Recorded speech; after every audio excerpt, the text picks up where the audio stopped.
Hello everybody, today's video will be on learning to think and learning to listen. You know, as Jehovah's Witnesses, as we were being raised within the faith, or if you spent decades in the faith, you either never learn to think for yourself, or if you came in later, you lost the ability to think for yourself. You also probably weren't very good listeners because you spent your time protecting what you believed. People who come up in a cult-like environment oftentimes never strengthen the muscle of thinking. They never develop the muscle of thinking.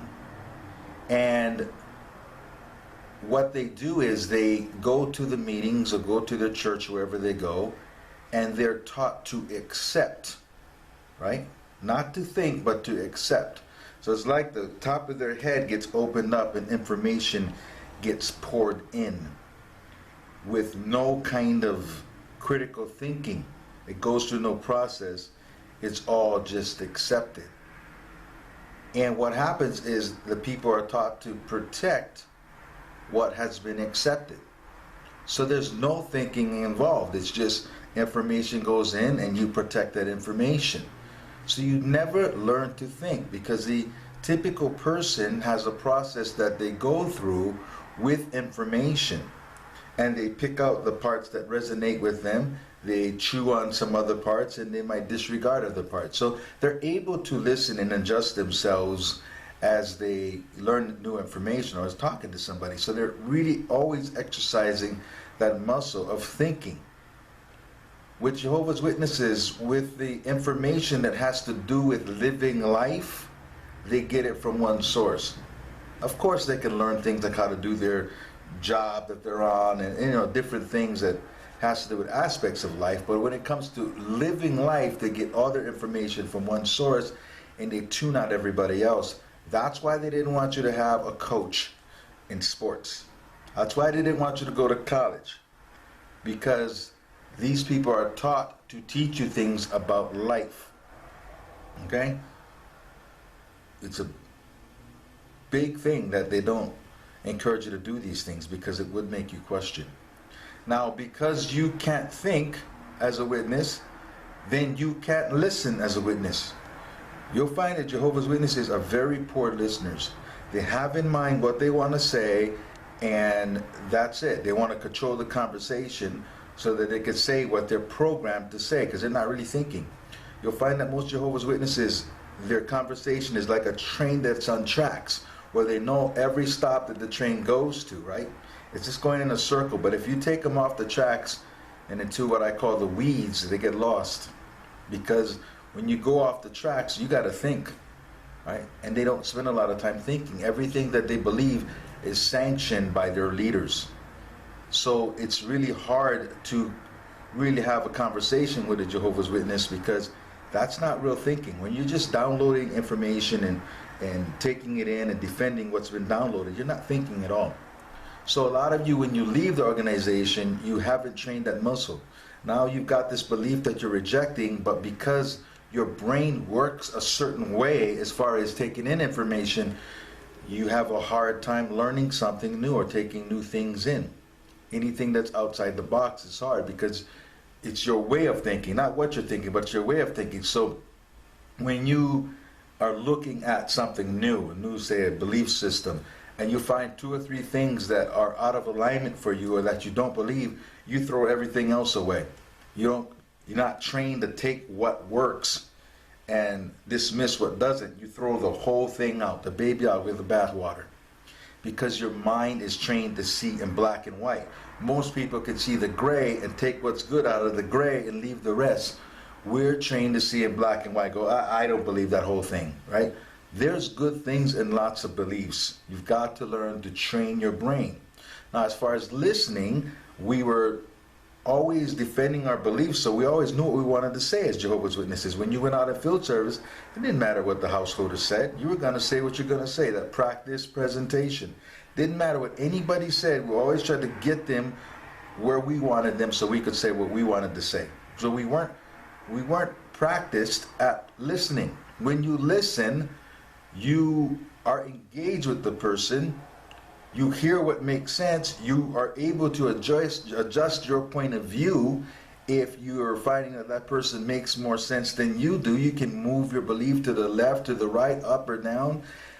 And Jehovah's Witnesses can't do that. They're going to just stand on their cemented point of view. So even when you leave, this is difficult, to be able to be flexible and malleable with your beliefs.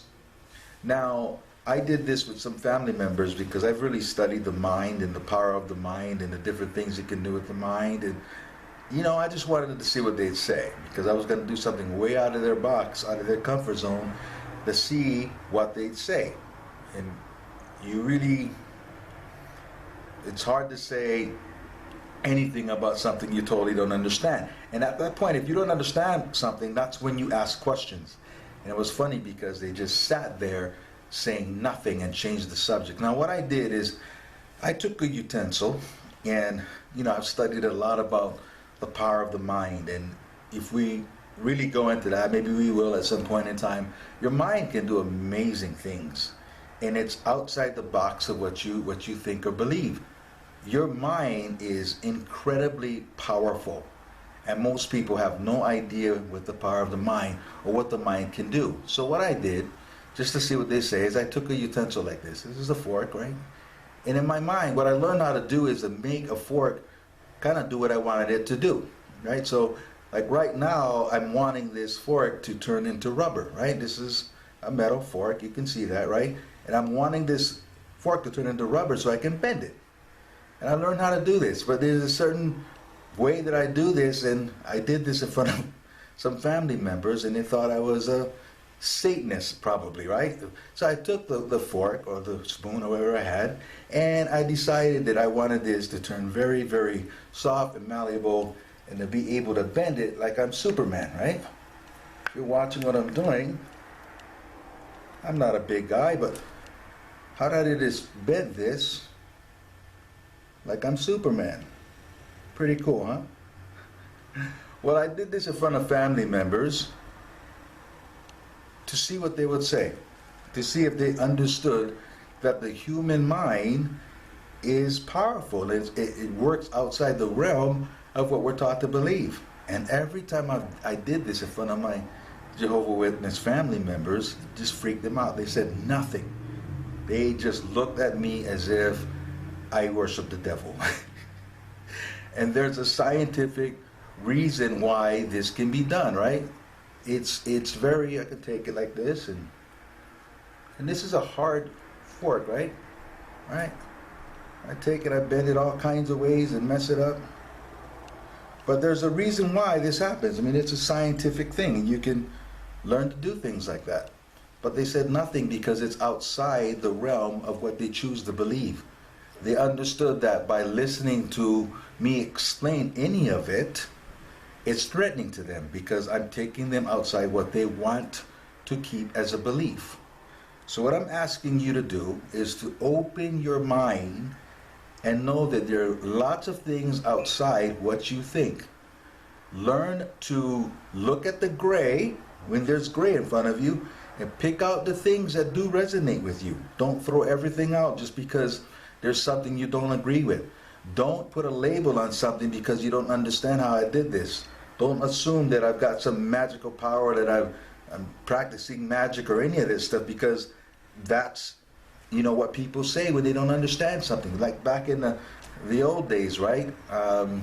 If somebody had a radio that worked back in the 1800s, they'd be hung for being a witch. They just didn't understand how radio waves worked, right? And so they wanted to condemn these people that understood things beyond what they would accept at the time. So again, if you're coming out of the organization, or if you've been out for a while and you find a struggle here, learn to see outside your box. Learn to open your mind, because there is knowledge that will blow your mind, and you want to be open to it. So that's my lesson for today. I hope I made some sense to some of you, and look forward to your comments.